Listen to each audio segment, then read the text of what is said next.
Tractor வச்சிருக்கக்கூடிய நண்பர்களா இந்த வீடியோ ஃபுல்லா பாருங்க.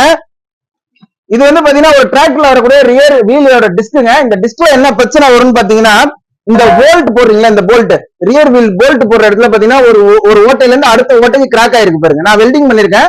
சோ இந்த இடத்த பார்த்தா உங்களுக்கு தெரியும். இப்போ வந்து இந்த வெல்டிங்கை வந்து நம்ம வந்து அப்படியே விட்டுருக்கோம், உங்களுக்கு வீடியோல காட்டணும் அப்படிங்கிறதுக்காக இந்த மாதிரி வெல்டிங் பண்ணிட்டு இப்ப நம்ம என்ன பண்றோம் அப்படின்னா, இந்த வீல் வந்து கொஞ்ச நேரம் அப்படியே ஓட்டினீங்கன்னா வீரல் விட்டு அப்படியே திருவிட்டான விழுந்துரும், வீலே கட்டாயி விழுந்துரும். இப்ப நம்ம என்ன பண்ணிருக்கோம், இந்த மாதிரி நல்ல திக்னஸான ஒரு அரேஞ்ச் பிளேட் எடுத்து அதுல டிஸ்க் பிளேட் புதுசா போட போறோம். இந்த பிளேட்டோட திக்னஸையும் பாருங்க, வண்டியில வரக்கூடிய பிளேட்டோட திக்னஸையும் பாருங்க, ரொம்ப ரொம்ப மெலிசா தான் வண்டியில வரும். நம்ம ஆனா அரேஞ்ச் பிளேட் திக்னஸ் கொடுக்குறோம். சோ அரேஞ்ச் திக்னஸ்ங்கிறது இதாங்க. சோ இந்த அளவுக்கு திக்னஸா போடுறோம். இது வந்து ரொம்ப லாங் லைஃப் வரும். வண்டியே வந்து நீங்க தூக்கி போடுற அளவுக்கு போனா கூட இது உடையாது.